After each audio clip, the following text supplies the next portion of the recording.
नत्वा जिनेन्द्रं गतसर्वदोषं सर्वज्ञदेवं हितदर्शकं च श्रीजैनसिद्धान्तप्रवेशिकेयं विरच्यते स्वल्पधियां हिताय।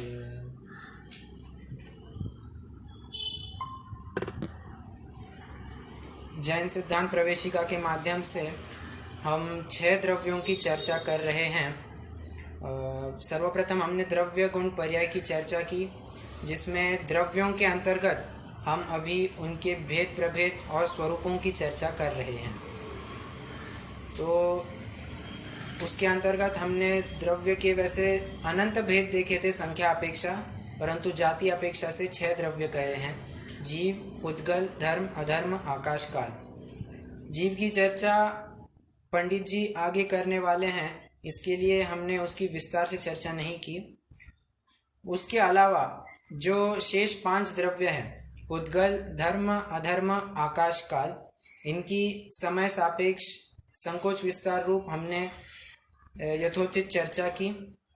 उसका इन शॉर्ट एक रिकैप देख लेते हैं।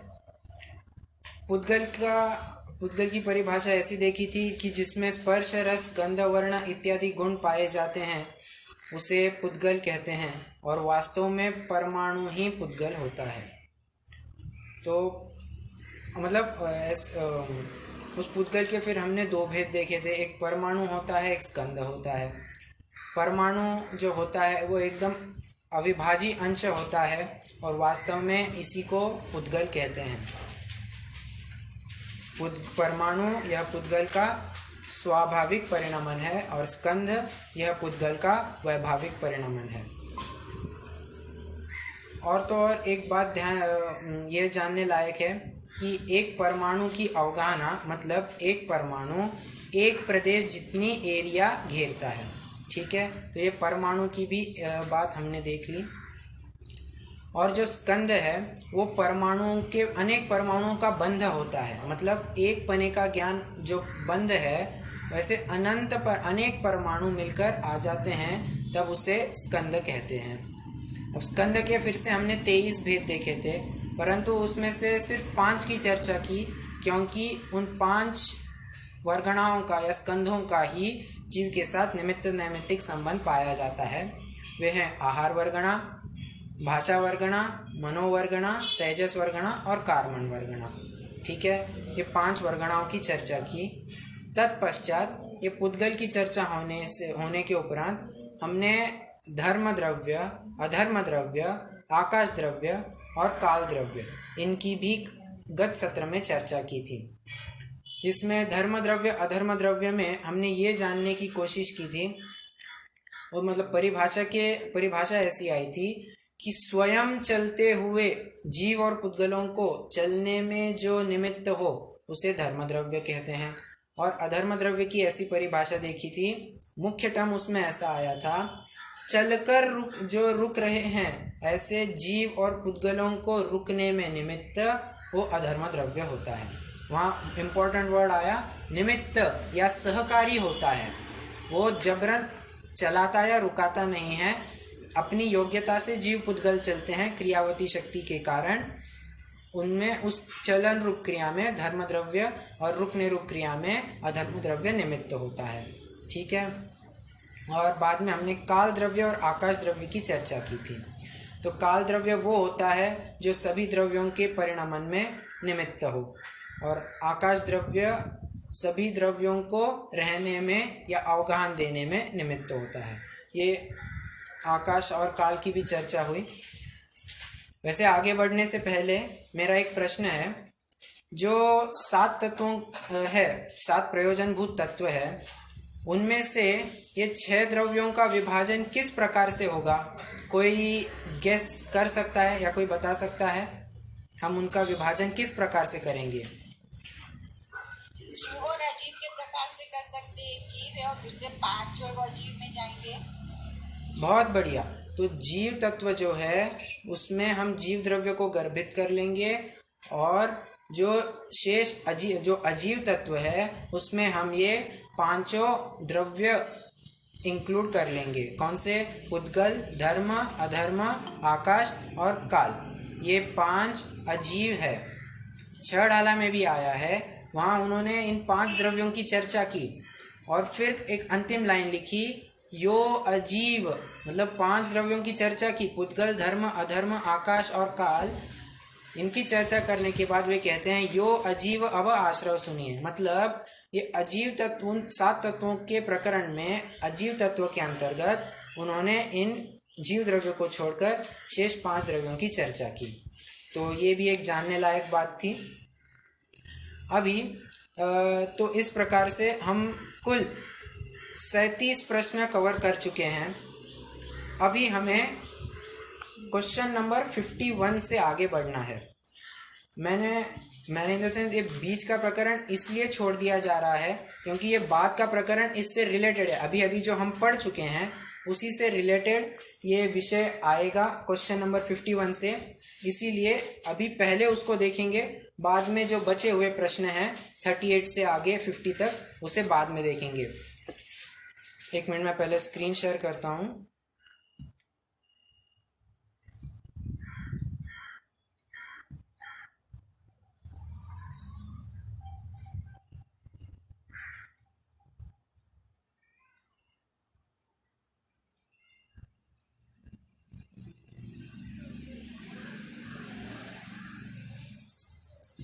स्क्रीन दिख रही होगी आपको। तो यहाँ 1.5 हेडिंग है द्रव्यों के विशेष गुण। तो एक ही प्रश्न है इसमें, हालांकि प्रत्येक द्रव्य के विशेष गुण कौन कौन से हैं। तो ये तो बहुत सामान्य सा प्रश्न है, एक रैपिडली इसे देख लेते हैं। जीव द्रव्य में चेतना, सम्यक्त्व, चारित्र, सुख इत्यादि। पुद्गल द्रव्य में स्पर्श, रस, गंध, वर्ण, क्रियावती शक्ति आदि। अब देखिए मैंने वहाँ एक जानबूझकर छोड़ दिया क्रियावती शक्ति, उसकी चर्चा करेंगे अपन। धर्म द्रव्य में गति हेतुत्व आदि, अधर्म द्रव्य में स्थिति हेतुत्व आदि, आकाश द्रव्य में अवगाहन हेतुत्व आदि और काल द्रव्य में परिणमन हेतुत्व आदि विशेष गुण है। तो आप यहाँ देख रहे होंगे कि क्रियावती शक्ति यह जीव द्रव्य में भी लिया और पुद्गल द्रव्य में भी उसका विशेष गुण लिया। तो ऐसा क्यों? तो देखिए यहाँ पर एक फुटनोट डाल दिए है उन्होंने। तो क्या कह रहे हैं वहाँ, जीव और पुद्गल में क्रियावती शक्ति नाम का गुण नित्य है, उसके कारण अपनी अपनी योग्यता अनुसार कभी क्षेत्रांतर रूप पर्याय होती है, कभी स्थिर रहने रूप पर्याय होती है। कोई द्रव्य, जीव या पुद्गल, एक दूसरे को गमन या स्थिरता नहीं करा सकता। दोनों द्रव्य अपनी अपनी क्रियावती शक्ति की उस समय की योग्यता के अनुसार स्वतः गमन करते हैं या स्थिर रहते हैं। हालांकि ये बात हमने देखी थी, मुझे तो दूसरी बात कहनी है। एक ही गुण उन्होंने विशेष गुण के रूप में कैसे लिया? कोई एक छोटा सा गेस कर सकता है? क्रियावती शक्ति ये जीव द्रव्य का भी विशेष गुण लिया और पुद्गल द्रव्य का भी विशेष गुण लिया, ऐसा क्यों?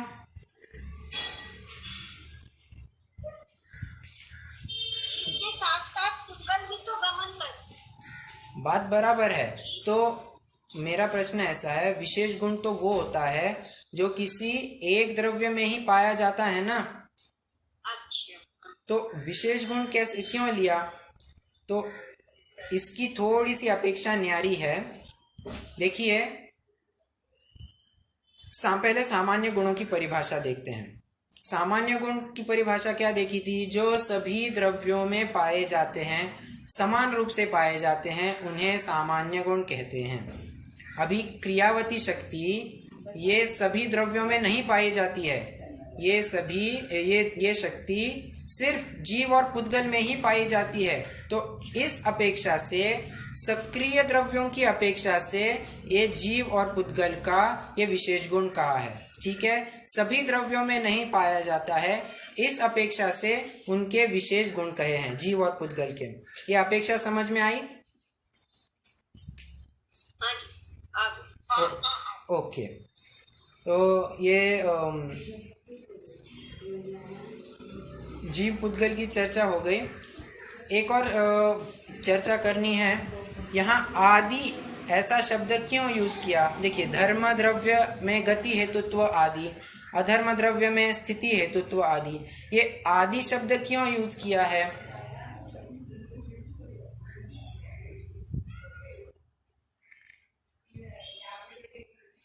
क्योंकि सर सामान्य गुण भी अनंत होते हैं और विशेष गुण भी अनंत होते हैं। बहुत इसलिए बढ़िया, आदि शब्द। बहुत बढ़िया। सामान्य गुण भी अनंत होते हैं, विशेष गुण भी अनंत होते हैं, इस अपेक्षा से यहाँ आदि शब्द का प्रयोग किया है। उनमें से मुख्य ये गति हेतुत्व, स्थिति हेतुत्व आदि उनके उस पर्टिकुलर द्रव्य के विशेष गुण होते हैं। ठीक है, ये आदि शब्द का ये एक मीनिंग था। और एक अंतिम बात इसमें करनी है, काल द्रव्य में परिणमन हेतुत्व आदि विशेष गुण हैं। क्या कह रहे हैं? काल द्रव्य में परिणमन हेतुत्व आदि विशेष गुण हैं। तो इसमें इतना समझना कि जो देखिए, तत्वार सूत्र का 22वां सूत्र है, 5वें अध्याय का 22वां सूत्र है, वर्तना परिणाम क्रिया परत्वा परत्वे च कालस्य। मतलब वहां कह रहे हैं कि काल द्रव्य इन 5 कार्यों में, इन 5 चीजों में निमित्त होता है, वर्तना, परिणाम, क्रिया, परत्व और अपरत्व। तो वर्तना जो है, वर्तना मतलब भी परिणामन के सूचक में ही है और परिणाम भी परिणामन के सूचक ही है। तो इनमें अंतर क्या हुआ? तो वर्तना यह काल द्रव्य के लिए प्रयोग किया गया है और परिणमन या फिर जो परिणाम जो शब्द है वो शेष 5 द्रव्यों के परिणमन में निमित्त पने का जो उसके लिए सूचक है। समझ में आ रहा है आपको? वर्तना यह सिर्फ काल द्रव्य के लिए प्रयोग किया और परिणाम यह शब्द शेष 5 द्रव्यों का जो परिणमन में निमित्त है उसके लिए प्रयोग किया। ठीक है, तो काल द्रव्य में परिणमन हेतुत्व, इसका यह एक इम्प्लाइड मीनिंग है। ठीक है, ये वर्तना और परिणाम समझ में आया? क्योंकि ये थोड़ा कंफ्यूजिंग लगता है और सेम भी लगते हैं, परंतु इनमें एक स्लेंडर डिफरेंस आता है। वर्तना, मैं फिर से एक बार रिपीट करूं, यह काल द्रव्य के परिणमन में निमित्त है और परिणमन हेतुत्व जो है, मतलब जो परिणाम है, वो शेष 5 द्रव्यों के परिणमन में निमित्त है। ये क्रिया काल द्रव्यों का उपकार है। ठीक है, अब उपकार मतलब देखिए, उपकार मतलब कोई भलाई के रूप में नहीं समझना। हाँ, उपकार मतलब होता है निमित्त। देखिए, उपकार इस शब्द की भी थोड़ी मीमांसा करते हैं, वैसे विषय से थोड़ा हट गए हैं, परंतु ये जानना आवश्यक है क्योंकि उपकार अगर भलाई ऐसा अर्थ करेंगे तो अनर्थ होने की संभावनाएं ज़्यादा है। इसके लिए इसकी भी इस शब्द की भी थोड़ी मीमांसा करते हैं। देखिए, उप प्लस कार इज इक्वल्स टू उपकार।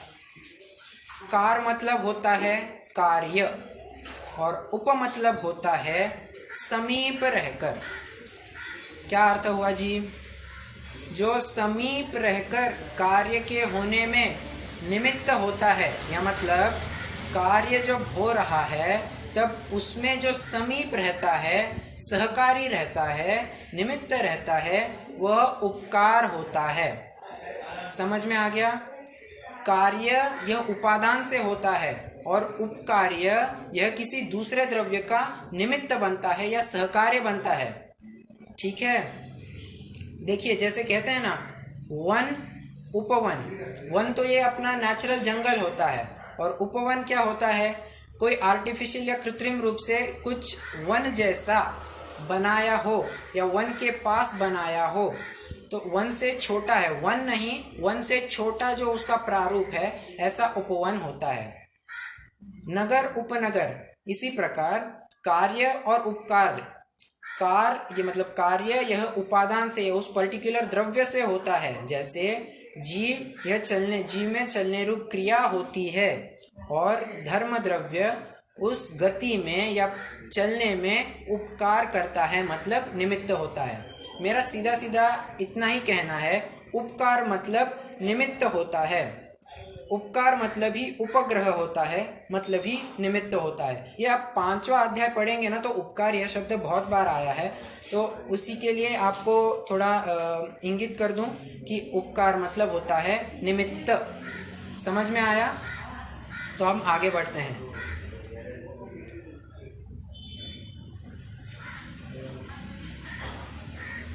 भैया जी एक बात पूछनी थी। प्रश्न है? हाँ जी भैया जी।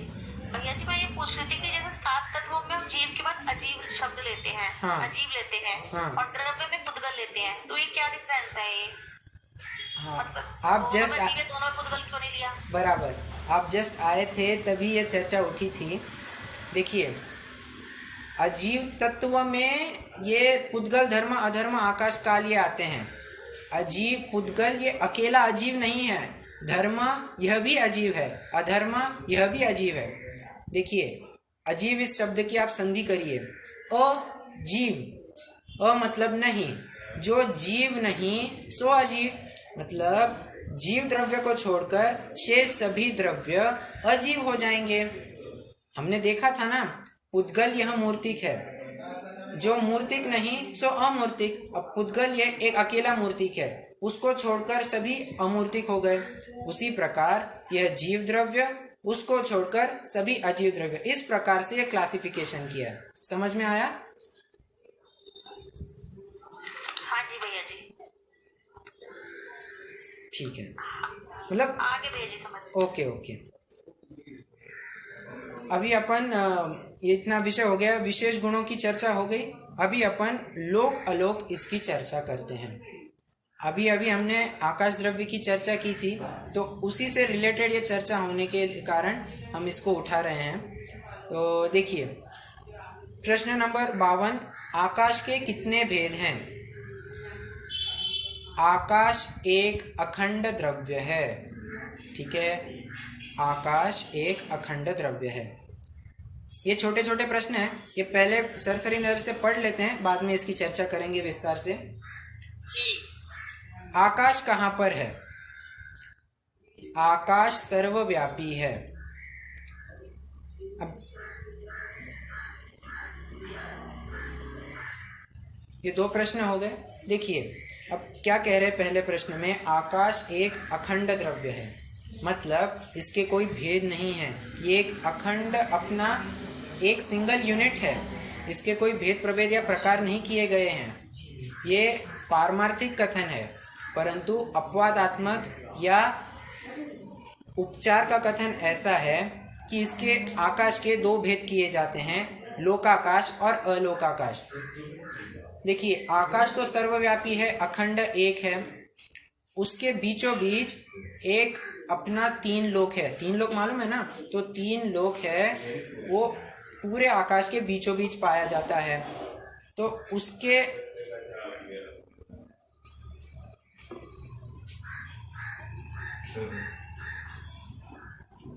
उसके बीचों बीच यह 3 लोक पाए जाते हैं। तो उस 3 लोक में, मतलब उस 3 लोक में 6 द्रव्य पाए जाते हैं, और उसके बाहर सिर्फ और सिर्फ आकाश है। तो उसके होने न होने से आकाश के 2 भेद किए हैं, एक लोकाकाश जहाँ सभी द्रव्य पाए जाते हैं, और एक अलोकाकाश जहाँ सिर्फ और सिर्फ आकाश द्रव्य ही पाया जाता है। ठीक है, इस अपेक्षा से उपचार से ये 2 भेद किए हैं आकाश के, नहीं तो वो अखंड एक ही है। ठीक है, अब आकाश सर्वव्यापी है, मतलब हमारे आजू बाजू सर्वत्र है, ऐसा एक भी जगह नहीं छूटती है कि जहाँ आकाश द्रव्य नहीं पाया जाता है। चप्पे चप्पे पर, एक एक जगह पर वो आकाश द्रव्य पाया ही जाता है। इससे जो आज कहा जाता है कि ऊपर जो हमें दिखाई देता है नीला नीला, वो आकाश है, सो बात गलत है। क्यों? ऐसा मानने में क्या आपत्ति है? अगर हम सिर्फ आकाश वो ऊपर के स्थान को ही माने तो अवगाहन हेतु तो यहाँ तो खाली पड़ जाएगा, यहाँ जगह देने के लिए निमित्त कोई बचेगा ही नहीं। अगर हम आकाश सिर्फ ऊपर माने, जो स्पेस है सिर्फ ऊपर माने, तो यहाँ अवगाहन हेतुत्व में कोई निमित्त ही नहीं रहेगा। और एक और बात, ऊपर जो हमें नीला नीला ही दिखा देता है वह तो पुद्गल है। पुद्गल क्यों है? अरे नीला यह वर्ण गुण की पर्याय है और वर्ण यह पुद्गल का गुण है। समझ में आ रहा है? आकाश हमें दृष्टिगोचर नहीं है, वह अदृष्टिगोचर है, दिखाई नहीं देता है। इसलिए यही मानना उचित है कि आकाश सर्वव्यापी है, मतलब सर्वत्र है। और ऊपर हमें जो दिखाई देता है, ऊपर जैसे नज़र फेरेंगे तो नीला नीला दिखाई देता है, वो हमें पुद्गल दिखाई देता है।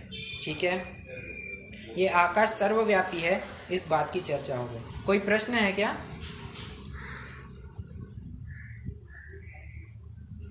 नहीं, ठीक है।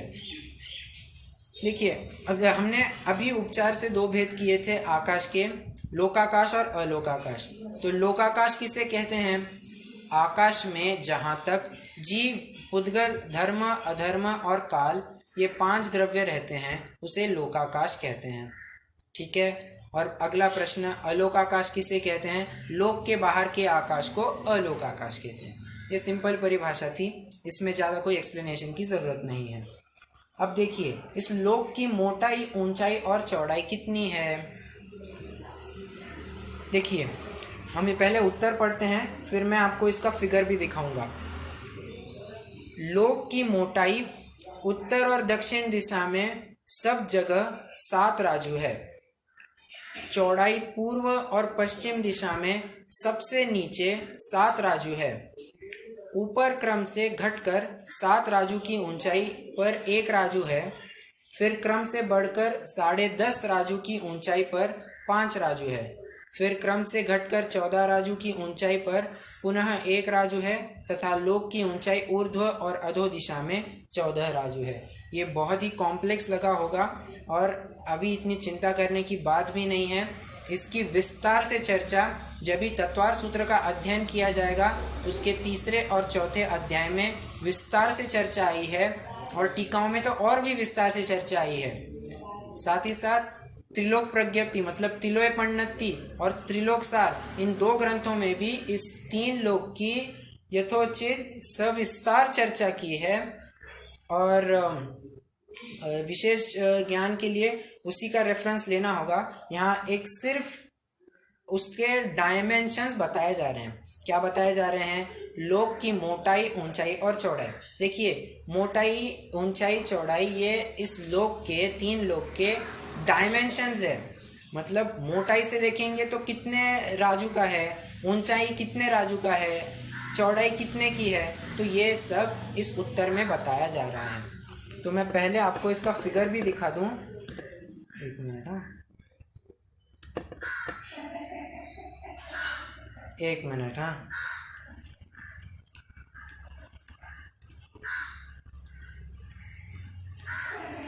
ये देखिए,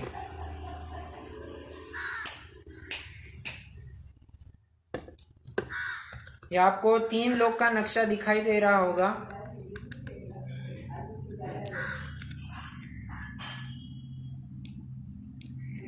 कम कर दूं। जी हाँ, दिखाई दे रहा है सर। हाँ, तो यहाँ भी थोड़ा वैसे ब्लर है, इसके वर्डिंग्स ठीक से दिखाई नहीं दे रहे हैं, फिर भी मैं जैसे बनता है वैसे कोशिश करता हूँ। अब देखिए, यहाँ क्या बता रहे हैं।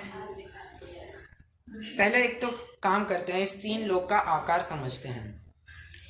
आपने पंडित मंगत राय जी की 12 भावना में जो लोक भावना है उसकी लाइनें भी पढ़ी होंगी। लोक अलोक आकाश माहिथिर निराधार जानो, पुरुष रूप कर कटी भये षट द्रव्यन सो मानो। क्या वर्ड आ रहा है? पुरुष रूप कर कटी भय। क्या कहा? पुरुष रूप कर कटी भय। मतलब इमेजिन कीजिए, एक पुरुष अपने हाथ अपने कमर पे रखा हुआ है, ऐसे ऐसे कमर पे रखा हुआ जो शेप आता है, उस प्रकार का यह 3 लोक का अपना शेप है। कैसे? करकटी भय। ठीक है, करकटी भय, पुरुष आकार करकटी, या फिर उसे कहे 1.5 मृदुंग आकार। 1.5 मृदुंग आकार कैसे? ऊपर का जो देखिए ये बीच वाला पार्ट है उसको छोड़ दीजिए, ऊपर का हिस्सा देखिए तो कैसा दिखता है, एक मृदुंग के हिसाब से दिखता है कि नहीं, तो वो एक मृदुंग हो गया। और नीचे का जो हिस्सा है, नीचे का हिस्सा वो आधे मृदुंग के हिसाब से दिखता है। इस प्रकार से एक और आधा कुल मिला के 1.5 मृदुंग समान इस 3 लोक का आकार बताया जाता है। अब इसके उत्तर दक्षिण कैसे समझना, तो उत्तर दक्षिण पूर्व पश्चिम, मतलब पूर्व पश्चिम तो नॉर्मल है अपना, राइट हैंड साइड ये पूर्व हो गया और लेफ्ट हैंड साइड ये पश्चिम हो गया इस डायग्राम के हिसाब से। और ऊपर नीचे मतलब डायगोनली ऊपर जाइए, diagonally in the sense vertically ऊपर जाइए, वर्टिकली नीचे जाइए, तो ये ऊपर नीचे का हो गया। और सीधे और पीछे ये उत्तर दक्षिण की दिशा हो गई। ठीक है, ये आपको उत्तर दक्षिण थोड़ा अपने नॉर्थ ईस्ट साउथ वेस्ट के तरफ दिखाई दे रहा होगा, परंतु ऐसा नहीं है, नॉर्थ ईस्ट साउथ वेस्ट नहीं है। अपने सीधे देखेंगे तो उत्तर, सीधे देखेंगे तो उत्तर, पीछे देखेंगे तो दक्षिण, ऐसा राइट में देखेंगे तो पूर्व और लेफ्ट में देखेंगे तो पश्चिम, ऐसा समझना है। ये नॉर्थ वेस्ट साउथ ईस्ट वाला नहीं है, sorry north east south west वाला ऐसा नहीं है। ठीक है, तो कह रहे हैं कि उत्तर दक्षिण में 7 राजू है। तो इस प्रकार उन्होंने, मैं तो सिर्फ आपको ये दिखा रहा हूँ कि उत्तर दक्षिण पूर्व पश्चिम कैसे समझना है। तो वो डायमेंशंस आप करस्पॉन्डिंगली लगा लेंगे और आपको कुल इस 3 लोक की एरिया 343 घन राजू मिल जाएगी।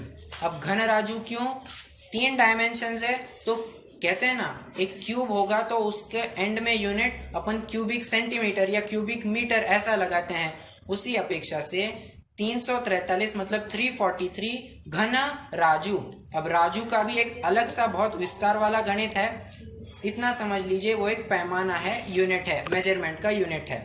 तो क्यूबिक राजू, ऐसा यह 343 क्यूबिक राजू यह 3 लोक का पूरा क्षेत्र है, एरिया है, या वॉल्यूम कह सकते हैं।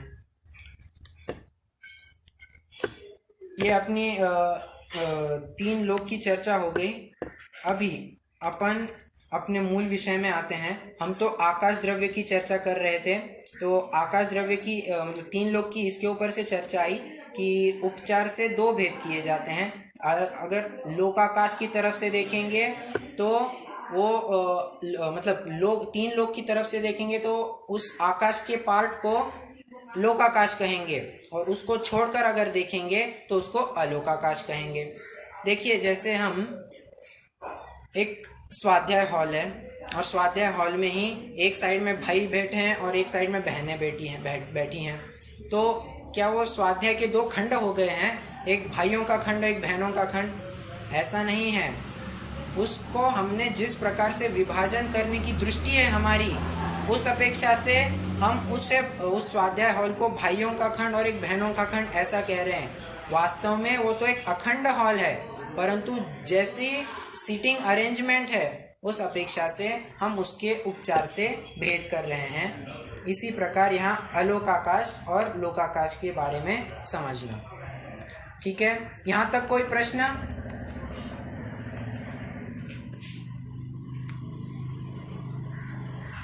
जी नहीं सर। ओके, तो अपन अगले प्रश्न की तरफ बढ़। हाँ बताया तो अलोकाकाश होगा ना जी, प्रश्न नहीं समझ में आया। 347 घन राजू के बाहर अलोकाकाश है कि त्रसनाली के बाहर वाले को अलोकाकाश कहेंगे? नहीं, जो अभी हमने तो 1.5 मृदंग आकार जो जितना भी अभी डायग्राम देखा ना, उसके बाहर का अलोकाकाश है। ठीक है। वो त्रस नाली, वहां तो सिर्फ त्रस जीव पाए जाते हैं और उसके बाहर भी जीव पाए जाते हैं। त्रस नाली सिर्फ त्रस जीवों के लिए है, पर उसके बाहर भी लोक पाया जाता है। वहां भी 6 द्रव्य है, इसलिए उसे लोक कहा जाता है, परंतु उसके बाहर सिर्फ आकाश द्रव्य है, इसलिए उसे अलोकाकाश कहा।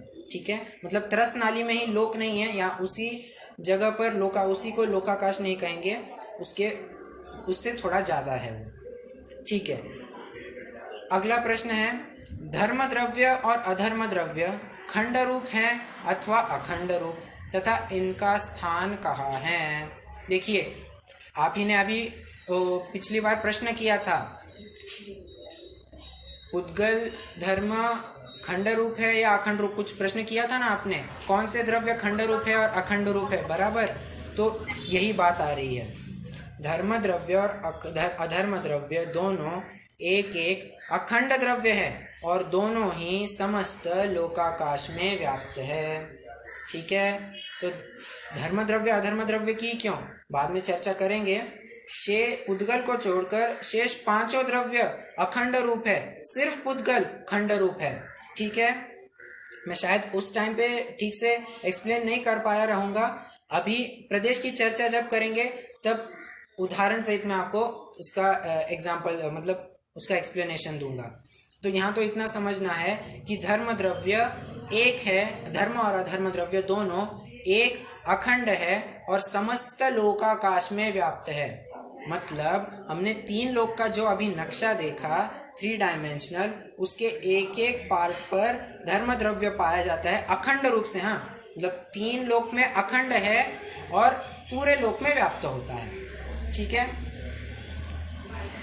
अब आगे बढ़ने से पहले नहीं, ठीक है, वो बात बाद में ही बताऊंगा। ये धर्म द्रव्य अधर्म द्रव्य की बात हुई। अभी प्रदेश किसे कहते हैं, ये बहुत रोचक प्रकरण आया। देखिए उत्तर, आकाश के जितने भाग में एक पुद्गल परमाणु व्याप्त होता है उसे प्रदेश कहते हैं। अभी अभी शुरुआत में ही बात कही थी, एक पुद्गल की अवगाहना या उसका क्षेत्र या उसका एरिया एक प्रदेश प्रमाण है। उसी से हमने कॉन्वर्सली एक परिभाषा बना दी, जितने एरिया एक पुद्गल परमाणु घेरता है उसे प्रदेश कहते हैं। ये हमने पुद्गल परमाणु की अपेक्षा से चर्चा की। अब और 2 परिभाषाएं हमें देखनी है। आकाश द्रव्य के अविभाजी अंश को एक प्रदेश कहते हैं। अब देखिए, हमने पहले क्या देखा था, आकाश एक अखंड द्रव्य है और अभी क्या कह रहे हैं, आकाश के अविभाजी अंश को प्रदेश कह रहे हैं। तो ऐसे कोई भेद करके दिखाया है क्या? नहीं, अभी हमने देखा कि पुद्गल को छोड़कर शेष पांचों द्रव्य अखंड रूप है, अभेद रूप है। सिर्फ पुद्गल में भेद पाया जाता है, इसीलिए उसका सबसे छोटा पार्ट, द्रव्य अपेक्षा सबसे छोटा पार्ट परमाणु होता है। जबकि हम ऐसे अन्य द्रव्यों में ऐसा नहीं कह सकते हैं, मतलब विशेषता से हम नहीं कह सकते हैं। देखिए, हम उदाहरण एक देते हैं। खंड खंड रूप या हम भेद कब कर सकते हैं, जब उनके सीक्वेंसिंग में हम आगे पीछे कर पाए।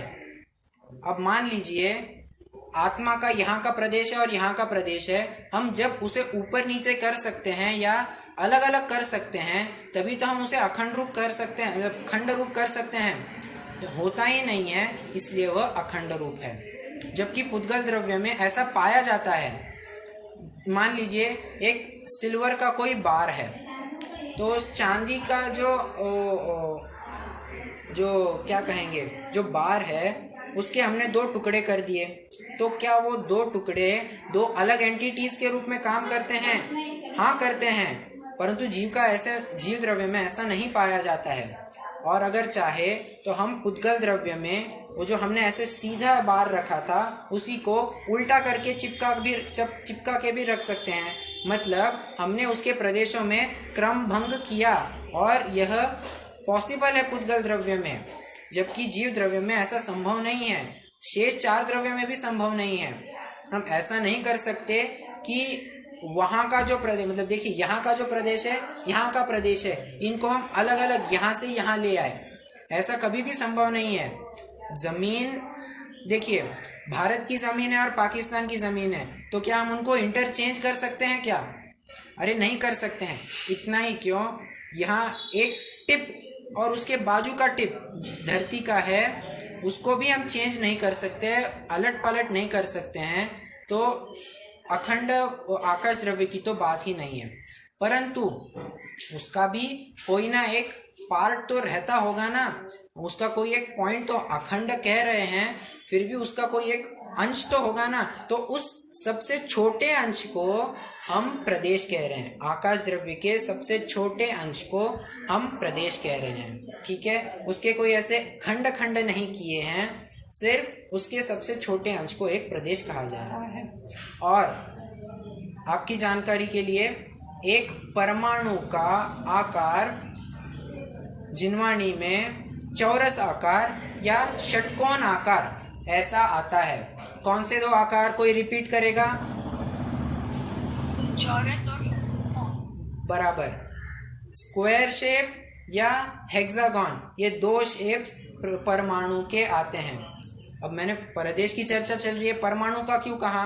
अरे एक परमाणु अगर चौरस आकार कहा है या षटकोण आकार कहा है, तो इसी अपेक्षा से वो एक प्रदेश घेर रहा है, तो फेस टू फेस मैच हो रहा है ना उनका। तो इससे हम डिराइव कर सकते हैं कि एक प्रदेश की एरिया, मतलब एक प्रदेश का शेप भी चौरस आकार होगा या षटकोण आकार होगा। ये समझ में आया? परमाणु के आकार से हमने प्रदेश का आकार डिराइव किया। ओके, कहीं कहीं सर्कुलर शेप भी आता है, परंतु वो बात ज़्यादा जचती नहीं है। क्यों जचती नहीं है, इसका भी कारण बताता हूँ। देखिए, सभी प्रदेश मतलब एक के बाजू में चिपके हुए हैं, तो अगर सर्कल सर्कल में हम कहें तो ऐसी भी कोई जगह होगी जो एकदम वॉइड होगी, एम्प्टी होगी। ऐसा तो संभव, मतलब इसमें तो ऐसा प्रसंग आएगा कि उन छेदों में आकाश द्रव्य पाया ही नहीं जाता है। मैं फिर से एक बार रिपीट करूं, अगर हम सर्कल सर्कल में माने, या फिर एक काम कीजिए, इमेजिन कीजिए 4 सर्कल्स है, हमने सबको एक साथ जोड़ा, तो बीच में कुछ ना कुछ पार्ट तो बचा ही रहता है ना। तो वहाँ तो हमें अगर सर्कुलर माने तो ऐसा मानना पड़ेगा कि वो उतना प्रदेश खाली है, मतलब वहाँ पर आकाश द्रव्य कुछ पाया ही नहीं जाता। तो ऐसे मानने में दिक्कत आती है, इसलिए यही मानना उचित है कि चौरस आकार है या षटकोण आकार है। तो जब चिपके चिपके हम मानेंगे तो वो बराबर हम एक भी जगह खाली नहीं बचेगी, पूरा तीन लोग क्या, पूरा आकाश या पूरा विश्व कवर हो जाएगा। ओके, अब आपको एक मज़े की बात बताता हूँ, मतलब बहुत ही इंफॉर्मेटिव बात है ये। एक परमाणु में ऐसी ताकत है कि अगर वो एकदम मंद गति से गमन करता है एक समय में, तो वो एक प्रदेश से दूसरे प्रदेश इतना एरिया गमन करता है। बराबर, फिर से एक बार रिपीट करता हूँ, एक परमाणु मंद गति से एक समय में जितनी एरिया कवर करता है उसे प्रदेश कहते हैं, ठीक है। तो इस अपेक्षा से भी हमने प्रदेश की परिभाषा देखी, कुल 3 परिभाषाएं देखी। मैं उसको फिर से रिपीट करता हूँ। यहाँ एक परिभाषा दी है, आकाश के जितने भाग में एक पुद्गल परमाणु व्याप्त होता है उसे प्रदेश कहते हैं, ये पहली परिभाषा। दूसरी परिभाषा, आकाश के अविभाज्य अंश को प्रदेश कहते हैं। और तीसरी परिभाषा, परमाणु मंदतम गति से एक समय में जितना गमन करता है उसे एक प्रदेश कहते हैं, ठीक है। ये 3 प्रदेश की परिभाषाएं देखी हमने। अब यहाँ इसके फुटनोट के रूप में ये जो आकार वाला टॉपिक लिया है, हाँ, मतलब क्या यूज है इसका, मतलब चकोर षटकोण मेरे को समझ नहीं आया ये। नहीं, देखिए, परमाणु का कोई ना कोई आकार होगा, ठीक है, मतलब शेप कुछ ना कुछ तो होगा ना उसका। तो उसका शेप, देखिए, प्रयोजन की वैसी बात नहीं है, ये सिर्फ जिनवाणी में बात आई है। उसका शेप चौरस आकार या षटकोर आकार कहा है, तो बस जानकारी के रूप में बात आई है, उसका कोई शेप डिफाइन करना है। देखिए, पुद्गल मूर्तिक है, आकार मूर्ति की बात नहीं आएगी। प्रत्येक वस्तु में प्रदेशत्व गुण है, सो पुद्गल में भी पाया जाएगा। तो प्रदेशत्व गुण है, मतलब उसका कोई ना कोई आकार होगा। तो परमाणु का भी कोई आकार अवश्य होना ही चाहिए। तो इसी के संदर्भ में ऐसा कहा कि उसका चौरस आकार या षटकोर आकार होगा। बस, इसका विशेष कोई प्रयोजन सिद्ध नहीं होता है। ये शंकाकार की ऐसी शंका थी कि परमाणुओं का कोई ना कोई आकार होगा, तो उसके उत्तर में आचार्य देव ने ऐसा कहा। ठीक है। दूसरा हाउ आर दे फिटिंग ठीक है भैया जी। देखिए, यहाँ फुटनोट में पूछ रहे हैं किस द्रव्य में कितने प्रदेश हैं। तो कह रहे हैं जीव, धर्म, अधर्म और लोकाकाश के असंख्यात प्रदेश हैं। पुद्गल स्कंद के संख्यात, असंख्यात और अनंत, इस तरह तीनों प्रकार के प्रदेश हैं। काल द्रव्य और पुद्गल परमाणु एक प्रदेशी है। ये लघुजन सिद्धांत प्रवेशिका का रेफरेंस दिया हुआ है उन्होंने, इसकी भी चर्चा हमें करनी है। इसे मैंने पढ़ के दिखाया, ये प्रेजेंटेशन से भी हमें थोड़े इसकी बात समझेंगे। पहले हम बाकी के प्रश्न कवर करते हैं। देखिए, काल द्रव्य कितने हैं और कहाँ हैं। एक मिनट, ये पहले प्रेजेंटेशन ही देखते हैं। ये इसमें से 5-6 प्रश्न मैंने कवर कर लिए हैं। तो देखिए, मैंने 6 द्रव्य, उनकी संख्या और क्षेत्र, इसका एक टैबुलेट किया है इस इंफॉर्मेशन को। तो जीव द्रव्य की संख्या अनंत है और वह लोक प्रमाण असंख्यात प्रदेशी है। प्रत्येक जीव द्रव्य। हाँ, अब लोक प्रमाण असंख्यात, इसका भी थोड़ा समझ लीजिए। लोक का जितना प्रदेश है 343 घन राजू, उसका जितना एरिया है, उस प्रमाण या उस यूनिट का या उस पैरामीटर का ये जीव के भी प्रदेश होते हैं। तो प्रश्न यह सीधा उपस्थित होता है, हमारा तो इतना बड़ा जीव की अवगाहना है नहीं, तो लोक प्रमाण असंख्यात कैसे कहा। देखिए, वास्तव में लोक प्रमाण असंख्यात प्रदेशी ही है, परंतु संकोच विस्तार के कारण जीव जिस शरीर को धारण करता है उस आकार का हो जाता है, और शरीर हमारा कभी भी इतने बड़े आकार का नहीं हो सकता। ये इस कारण से जो संकोच विस्तारत्व होता है जीव का, उस कारण से एकदम कॉम्पैक्ट होकर इस शरीर के आकार का बन जाता है। कितना भी छोटा हो, वो असंख्यात प्रदेश तो घेरता ही है। भले ही वो लोक प्रमाण असंख्यात है और उसके भी असंख्यातों वेरिएशंस है। अब देखिए, इसको भी थोड़ा समझिए। असंख्यात के भी असंख्यात भेद है। अब उदाहरण ले लीजिए, कोई कहे कि मेरी सभा में सैकड़ों लोग आए थे, तो सैकड़ों मतलब रेंज कितना हो सकता है, 100 से लेकर 999 तक, मतलब 900।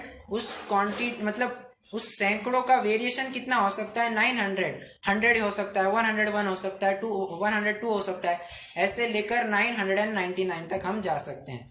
तो ये भी सैकड़ों के भी सैकड़ों भेद हो गए। उसी प्रकार 1000 के भी 1000 भेद होंगे, लाखों के भी लाखों भेद होंगे, संख्यात के संख्यात भेद होंगे, असंख्यात के असंख्यात भेद होंगे, और अनंत के भी अनंत भेद होंगे। तो यही समझना कि जब असंख्यात प्रदेशी कहेंगे तो उनमें वेरिएशंस पाए जाएंगे, परंतु असंख्यात प्रदेश तो उनके भी होंगे। कितना भी छोटा शरीर हो, वो जीव उस जीव को रहने के लिए या स्थान के लिए असंख्यात प्रदेश कम से कम लगते ही हैं, संख्यात कभी भी नहीं लगेंगे। असंख्यात प्रदेश। हाँ, समुद्र घाट के वो होता है जो लोक पुराण समुद्र। बहुत बढ़िया, वो लोक पुराण समुद्र घाट की चर्चा है, इसको हमें बाद में करना है। मैंने जानबूझकर ये एक्सेप्शन बाजू में रखा है। समुद्र घाट का एक विस्तृत प्रकरण हमें बाद में देखना है, इसके लिए अभी वो चर्चा नहीं रखी है मैंने। वो एक एक्सेप्शन के रूप में आता है कि लोक पुराण समुद्र घाट। उस समय तो असंख्यात हो जाता है ना आत्मा के प्रदेश, बराबर। तो उस समय भी असंख्यात ही हो जाते हैं, और जितना भी लगता है, मिनिमम लगता है, मिनिमम भी असंख्यात ही लगता है, और मैक्सिमम जितना होगा वो भी असंख्यात ही होगा, ना अनंत ना संख्यात। ये असंख्यात के ही रेंज में वेरी करता है। ओके, हाँ जी। भले ही वो दो परमाणु हो, लेकिन उसके प्रदेश तो जितने उतने ही रहेंगे, चाहे वो चींटी के शरीर में हो या तो लोकाकाश प्रमाण हो जाए। बराबर, उसका जितना शरीर होगा वो उतना प्रदेश घेरेगा। ठीक है, इसके लिए उदाहरण दिया प्रदीपवत, मतलब एक प्रदीप लीजिए या दीपक लीजिए और उसके ऊपर आप कोई घड़ा रख दीजिए, तो जितना घड़ा रखेंगे वो उतने एरिया को इल्यूमिनेट करेगा। अगर बड़ा घड़ा लेंगे तो ज़्यादा एरिया को वो प्रकाशित करेगा, और अगर घड़ा ही नहीं रखेंगे तो पूरे घर को वो प्रकाशित करेगा। ठीक है, तो उसी प्रकार जीव जिस शरीर में जाता है वो उस आकार का हो जाता है। एकदम सूक्ष्म निगोदिया लब्ध पर्याप्तक का शरीर क्यों ना हो तो एकदम छोटा हो जाएगा, वहाँ भी असंख्यात प्रदेश होंगे, और बढ़ते बढ़ते अगर महामत्स्य की भी अवस्था में चला जाए तो वहाँ भी इतना बड़ा हो जाएगा, वहाँ भी असंख्यात प्रदेश बने रहेंगे।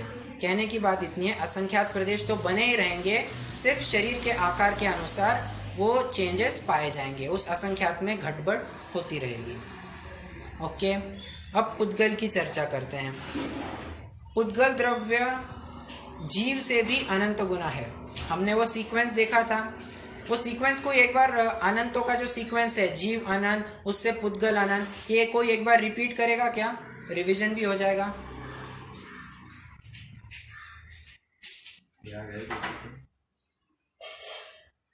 जीव अनंत, फिर पुद्गल, पुद्गल पुद्गल जो है वो जीव से भी अनंत, अनंत आनंद। बराबर। फिर लोका लोक के प्रदेश है, लोका लोक के वो इससे भी ज्यादा है, और फिर जो भाव अपने भाव होते हैं, हाँ, वो उससे भी ज्यादा आनंद है। बहुत बढ़िया। आपने सिर्फ एक वो बीच की एक कड़ी मिस कर दी। पुद्गल के बाद काल द्रव्य के समय ऐसा आएगा। हाँ, तीनों काल के, तीनों काल द्रव्य के समय, पहले जीव, पुद्गल, फिर काल द्रव्य के समय, फिर आकाश द्रव्य के प्रदेश, और बाद में किसी भी द्रव्य के गुण। तो ये अनंत की संख्या, ये सीक्वेंस देखी थी। तो अभी हम पुद्गल देख रहे हैं, तो पुद्गल की संख्या अनंत है। और क्षेत्र कितना घेरता है? संख्यात, असंख्यात, अनंत प्रदेशी वह पुद्गल होता है। ध्यान रखिए, यहाँ पुद्गल की चर्चा हम स्कंद की अपेक्षा कर रहे हैं, क्योंकि अगर परमाणु अपेक्षा करेंगे तो वो तो सिर्फ एक प्रदेशी होगा, वो कभी भी ज़्यादा नहीं हो सकता। एक परमाणु एक प्रदेश ही घेरता है। ठीक है, यहाँ इसलिए हम स्कंद की चर्चा कर रहे हैं। आपको एक और जानकारी होगी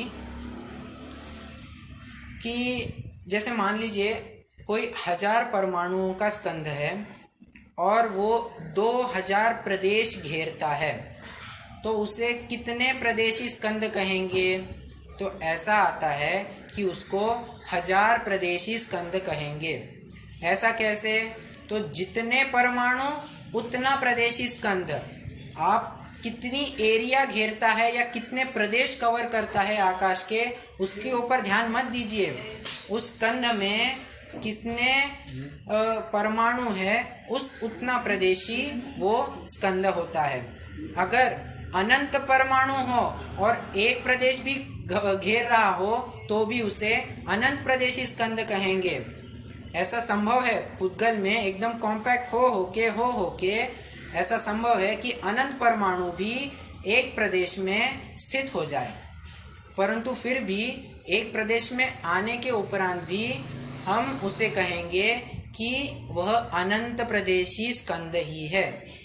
ध्यान रखने वाली बात इतनी है, जितने परमाणुओं का स्कंद उतने प्रदेशी वो स्कंद होता है। इसका कारण इतना ही है क्योंकि अगर एक एक परमाणु हम अलग अलग करके एक एक प्रदेश पर रखेंगे तो वो उतने प्रदेश का एरिया घेरेगा। जैसे 1000 परमाणुओं का एक स्कंद है, उसको हम एक एक करके अलग रखेंगे तो वो 1000 प्रदेश घेरेगा, परंतु पुद्गल में कॉम्पैक्ट पना, पूर्ण गलन ऐसा चलते रहता है कि जिसके कारण वो 1000 परमाणु 2000 की एरिया भी घेर सकते हैं या एक प्रदेश भी घेर सकते हैं, या ऐसा उनमें संभव है। ठीक है, तो ये पुद्गल का संख्यात, असंख्यात, अनंत प्रदेशी क्षेत्र पाया जाता है। ठीक है, संख्यात प्रदेशी मतलब फिर से उसमें उस स्कंद में संख्यात परमाणु ही है। असंख्यात प्रदेशी मतलब उसमें असंख्यात परमाणु है, और अनंत प्रदेशी मतलब उसमें अनंत परमाणु है। ठीक है, ये हमारे पुद्गल द्रव्य की चर्चा हो गई। अब इसका मतलब ये कैसे संभव है इसका भी एक उदाहरण देता हूँ और आज के लिए रुक जाएंगे। बात की चर्चा थोड़ी विस्तार से टाइम लगेगा, तो इसके लिए उदाहरण देकर आज के लिए रुक जाएंगे। देखिए, मान लीजिए घर में 6 सदस्य हैं और उनमें से 4 जनों को शिविर के लिए जाना है कहीं, और गाड़ी से जाने वाले हैं। तो जैसे ही वो निकलने को होते हैं तो जो दादाजी दादी जी होते हैं वो कहते हैं कि अरे हमें भी आना है। तो गाड़ी तो 4 सीटर है, वहाँ 6 जन कैसे बैठाएंगे? तो एक युक्ति करते हैं, पहले 4 बड़े सदस्य बैठ गए, उसमें फिर 2 छोटे छोटे बच्चे जो हैं उनको एक एक की गोदी में बैठा देंगे, तो एक सीट पर 2 जन बैठ गए। परंतु अगर हम उनको अलग अलग सीट देते तो वो 6 सीट लेते, परंतु कॉम्पैक्ट करके हमने उन 6 जनों को 4 सीट पर बैठा दिया। उसी प्रकार ये पुद्गल के अनंत परमाणुओं का स्कंद है और वे एक प्रदेश में भी रह सकते हैं। फिर उसे अनंत प्रदेशी क्यों कहा? क्योंकि उसके एक एक परमाणु को अलग अलग रखा जाए तो वो अनंत प्रदेश घेरेगा, इसलिए उसको अनंत प्रदेशी कहा। ठीक है, ये बात समझ में आई, क्योंकि ये बहुत ही इम्पोर्टेंट विषय है। आप इसमें स्खलित नहीं हो जाना कि प्रदेश और कितना प्रदेशी, वो कितने प्रदेश घेरता है और वो कितना प्रदेशी है, इसमें आप कंफ्यूज मत हो जाइए। जितने परमाणु होंगे उतना प्रदेशी स्कंद होगा, और ये ज़रूरी नहीं कि उतने एरिया उसे घेरनी ही चाहिए। असंख्यात प्रदेशी होगा तो उसे असंख्यात प्रदेश घेरने ही चाहिए, यह कोई ज़रूरी नहीं है। ठीक है, कोई प्रश्न? नहीं तो फिर आज के लिए रुक जाएंगे, अपन जिनवाणी स्तुति करेंगे।